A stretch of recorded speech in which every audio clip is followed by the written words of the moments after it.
Hello friends, welcome to my channel Beta Breeding. இன்னைக்கு day 64, beta fish ஓட age 59 days. So இப்போ பார்க்குறது வந்து batch 1 fries தான். ஸோ இது ஆல்ரெடி எக்ஸ்பிளைன் பண்ணியிருப்பேன் ப்ரீவியஸ் வீடியோவில். க்ரோத் நல்லாவே இருக்குது.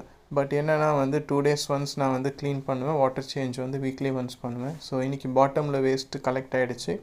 கார்னர்ஸ்லேயே வந்து நம்ம ஆர்டிமியாவோட எக்ஷெல்லும் வந்து கலெக்ட் ஆகிருக்கு. ஸோ அதை தான் இன்றைக்கி நான் க்ளீன் பண்ண போகிறேன். பேட்ச் 2 பார்த்தீங்கன்னா ஃப்ரைஸ் கொஞ்சம் பெருசாகிட்டாங்க, அதனால தான் டப்பு வந்து சின்னதாக தெரியுது. ஸோ அதுவும் ஒரு குட் ரிசல்ட் தான், ஏன்னா இப்போ ஃபீடிங் வந்து கொஞ்சம் ஜாஸ்தி பண்ணிட்டேன். ஸோ நாளைக்கு நான் வந்து என்னென்ன ஃபீட் பண்ணுறேன்னு நான் உங்களுக்கு சொல்கிறேன்.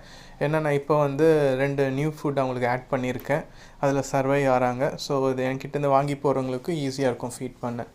ஸோ பேட்ச் 3 பார்த்திங்கனாலும் நல்ல சைஸ் வந்துட்டாங்க, ஆல்மோஸ்ட் 30 mm கிட்டே இருக்காங்க. ஸோ இது எல்லாமே நான் பாட்டில் பண்ண ஆரம்பிச்சிட்டேன். ஸோ இதுலேயும் பார்த்தீங்கன்னா பாட்டம் வேஸ்ட் இருக்குது, அப்புறம் வந்து அந்த எக்ஷெல்லும் இருக்குது. ஸோ இது வந்து பேட்ச் 1லேருந்து எடுத்தேன். இந்த ஃப்ரை பார்த்தீங்கன்னா மற்ற ஃப்ரை மாதிரி இல்லாமல் ரொம்ப பிங்கிஷ், லைட் பிங்கிஷ் கலரில் இருக்குது. ஐஸும் பார்த்திங்கன்னா நல்லா பெருசாக இருக்குது. இது பெருசாக அது எப்படி அதோட க்ரோத் இருக்குதுன்னு நான் அப்டேட் பண்ணுறேன். ஸோ ஆஃப்டர் க்ளீனிங், அதாவது பேஸில் இருக்கிற வேஸ்ட்டும் கார்னர்ஸில் இருக்கிற எக்ஷெல்லாம் எடுத்ததுக்கப்புறம் பார்த்திங்கன்னா ஓரளவுக்கு நீட்டாக இருக்குது. என்னோடய ப்ரீவியஸ் வீடியோலாம் நான் எக்ஸ்பிளைன் பண்ணியிருப்பேன் அது எப்படி க்ளீன் பண்ணணும்னு. அது வேணுன்னா அந்த ப்ரீவியஸ் வீடியோ ஒரு தடவை பார்த்துருங்க. ஏன் வேஸ்ட் எடுக்கணுன்னா எல்லாம் டாக்ஸின்ஸ் வந்து இன்க்ரீஸ் ஆகிட்டே இருக்கும். அது ஃபிஷ்ஷோட ஹெல்த்துக்கு ரொம்ப பேடாக இருக்கும். அதனால் வாட்டர் சேஞ்சும் இதுவும் பண்ணணும். வாட்டர் சேஞ்ச் வந்து இப்போ இங்கே ஹெவி ரெயின் போயிட்டுருக்கு சென்னையில், ஆல்மோஸ்ட் சைக்ளோன். ஸோ அதனால் நான் வாட்டர் சேஞ்ச் இப்போதைக்கு பண்ண போகிறதில்ல, செட்டில் ஆனதுக்கப்புறம் தான்.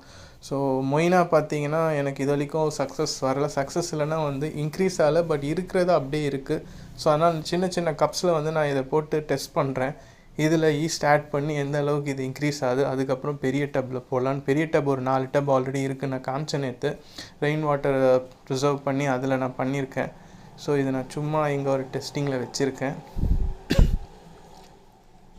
இது பார்த்திங்கன்னா அந்த நம்மளோட வக்காண்டாவில் இருக்கிற பிளான்டட் டேங்க்கில் இருக்கிற ஆல்கே தான். அதையும் ஒரு 2 குட்டி கப்பில் போட்டிருக்கேன். அதை ஃபீட் பண்ணுதா இல்லையான்னு பார்க்குறதுக்கு. ஸோ நம்ம பீட்டா ஃபிஷ் வந்து சேலுக்கு இருக்குது. யாருக்காவது இன்ட்ரெஸ்ட் இருந்ததுன்னா எனக்கு மெசேஜ் பண்ணுங்கள். ஆல்ரெடி அம்பத்தூர், திருநெல்வேலியிலேருந்து கேட்டிருக்காங்க ஃப்ரெண்ட்ஸ். என்னோடய சப்ஸ்கிரைபர்ஸ், அவங்களுக்கு கண்டிப்பாக நான் கொடுப்பேன். இப்போது சென்னையில் மழைனால என்னால் இந்த 2 வேலையை பார்க்க முடியல. இந்த ஃப்ரை ரொம்ப க்யூட்டாக இருக்கும், நல்ல கலர். ஸோ வீடியோ பிடிச்சிருந்தா சப்ஸ்கிரைப் பண்ணிவிட்டு லைக் அண்ட் ஷேர் பண்ணிக்கோங்க. தேங்க்யூ.